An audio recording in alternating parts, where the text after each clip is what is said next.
Ladies and gentlemen, we had some fascinating earnings come out, which leads me to want to update you on my $138,000 dividend stock portfolio. We're going to also break down what the heck is Elon Musk tweeting, causing the stock price to drop after an incredible earnings. So I look so forward to breaking this down for you. So let's just hop right into this. Drop it.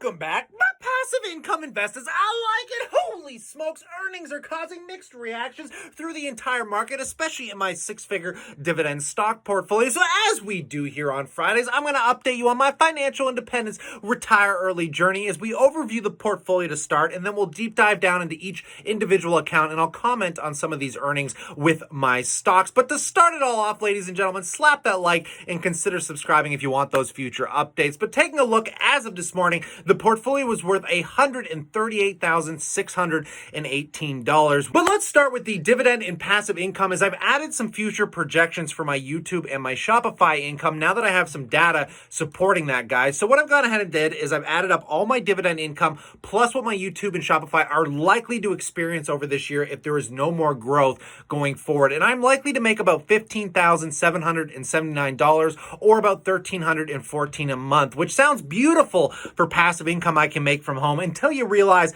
I no longer have a job, as I'm not looking at having any real work because of this pandemic till the end of June. But taking a look at the sector overviews and my dividend income in general here, guys, I don't like the fact that Shopify is severely starting to overweight itself. I would prefer if everything was like 30-30-30, like YouTube made up 30% of my income, Shopify was 30%, and then my dividends were 30%. That way I'm not overly concerned if one of them completely drops off. So removing the Shopify and YouTube income, just to take a look at the general portfolio overview from last week, it doesn't look that unchanged. I mean, I haven't really been buying stocks that much this week over the beginning of the month, considering I was picking up Facebook and RioCan. And again, if you looked at it day by day, the volatility would be off this scale, but I'm fairly happy still with this, and things are generally unchanged. So what I'd like to do is just get right into some of these individual accounts. And if you guys want to be able to track your portfolio this way, head on over to the chartmaster.com. Use coupon code passive income investor for 50% off. But getting into the crevices of this portfolio overview, starting with my tax-free savings account, guys, we haven't had any earnings on the Canadian side of the border just yet with Bank of Nova Scotia, Canadian Imperial Bank,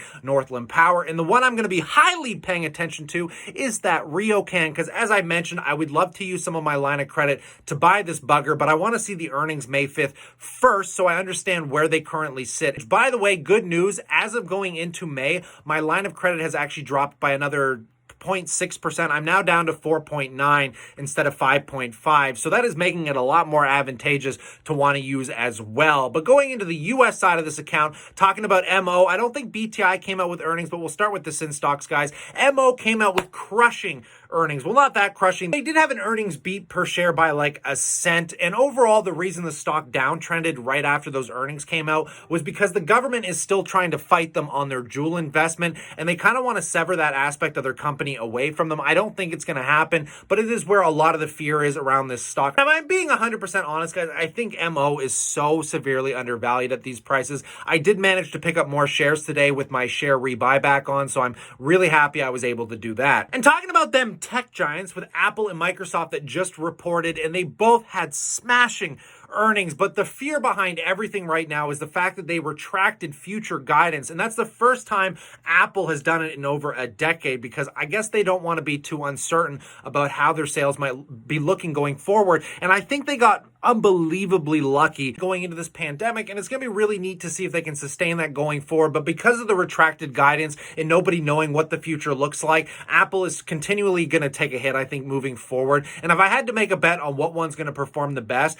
I'm going to have to say Microsoft on the balance sheet, just because they have cloud computing, and it doesn't look like their earnings are really going to start slowing down anytime soon. Whereas with Apple, the best thing going forward is they just raised their dividend, and on top of that, they're increasing their share buyback back. So either way, you got to own these tech giants, guys. They're going to do exceptionally well. The only other stock I can really comment on as of most recent earnings is Geo Group. I would have predicted that during something like this that there would be more people going to prison, but the exact opposite has happened. Because these entire economies have gone on shutdown, they've even canceled court cases, so there's less people actually going to prison. And one of the big income factors for this stock was Trump dealing with all the Mexicans flooding over the border, but there's been a huge slowdown on people trying to get across the border. So all in all, this company has retracted huge on its earnings, and from my understanding, they are now sitting at their baseline fee. And this baseline fee I'm talking about is Geo Group has a contract with the US government, and essentially the government will pay for any beds that get filled over time.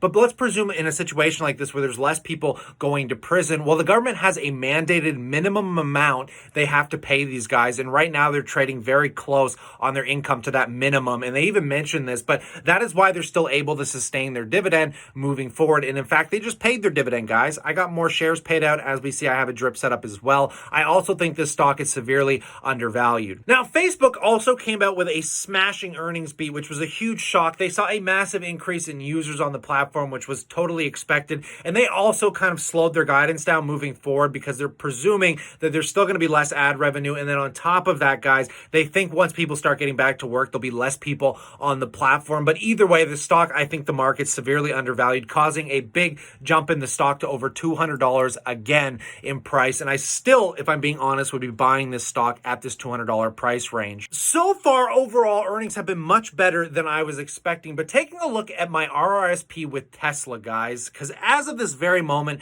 the forums were lit up as people did not know what the heck Elon Musk has been doing. He started slowly kind of going off the rails in this conference call. I took some clips and I want you to listen to these. Extension of the shelter in place, or frankly, I would call it forcibly imprisoning people in their homes against all their constitutional rights. That's my opinion. And breaking people's freedoms in ways that are horrible and wrong, and not why people came to America or built this country. What the excuse me. People, the outrage, it's outrage. This is a time to think about the future. I think the people are going to be very angry about this and are very angry. If somebody wants to stay in their house, that's great. They should be allowed to stay in their house and they should not be compelled to leave. But to say that they cannot leave their house and they will be arrested if they do, this is fascist. This is not democratic. This is not freedom. Give people back their goddamn freedom. So, I mean, you can debate whether he's in the right or the wrong and how we're losing our civil liberties until you wake up this morning and you took a look at his tweets. He started going on this tweet rant that caused a lot of fear and confusion that literally led the stock price to dropping by like 10%, guys. And if we scroll down to where these tweets started, let me read these out to you. I'm selling almost all physical possessions, will own no house. Started getting confusing, but then he just kept going. He said Tesla stock price is too high in my opinion. Now give people back their freedom. And the rocket's red glare, the bombs bursting in air, gave proof through the night that our flag was still there. Oh, say does the Star-Spangled Banner yet wave? And it's like he's just starting to sing the anthem, right? And he kept going and going. Just one stipulation on sale. I own Jeannie Wilder's old house. It cannot be torn down or lose any of its soul. My girlfriend is mad at me. And that is where the tweets stopped. So a lot of people are speculating on whether this was a hack. And, you know, he stopped tweeting after his girlfriend got mad at him, which might even imply that he's not lying here. Keep in mind, guys, every time he does this, it manipulates the stock price. And you got to remember when he said he was going public at 420 like a year ago, and then he got completely shut down from Twitter, from the FCC, and he even pretty much got a fine from it, guys. And I mean, this could lead into the same situation, and you think he would know better, but it's this combination of us sitting here right now trying to figure out what caused him to do this or if it was a hack. But honestly, after listening to that earnings call, he might just be going a little bit off his rocker here, but let's hope not as investors. And we do have Battery Day coming up in May here, guys, where Elon tweeted that we are going to be getting some really interesting technology coming out. Let's hope we can get through this confusion with the least amount of friction as possible and hope there is some good news around the corner because, you know, it's not a good thing when the CEO of the company says the stock price is overvalued. But I just want to touch base off on my final account here, ladies and gentlemen, talking about my Royal Bank account, which has also been very volatile. I was actually doing pretty well in this account when RioCan was up over that $16 range, but as of today, everything dropped back down, which I'm not complaining about. Don't get me wrong, because I'm loving these prices. And with this entire portfolio being read as today, I'm almost celebrating, guys, because these earnings have actually been half decent. We have a really good understanding of what the projected future might be looking like and how these companies are foreseeing it, which gives me a little bit more stability in my decision making, and also obviously makes me want to buy more dividend stocks. I mean, we even have Steve Eisman from The Big Short saying that bank stocks are severely undervalued at these prices, guys. So let's hope things continue to go well. I'd love to know what you're buying in that comment section below. What do you think of Elon Musk? What do you think of these general earnings? I'd love to hear about it. But stay cool, stay awesome, and I look forward to catching up with you tomorrow.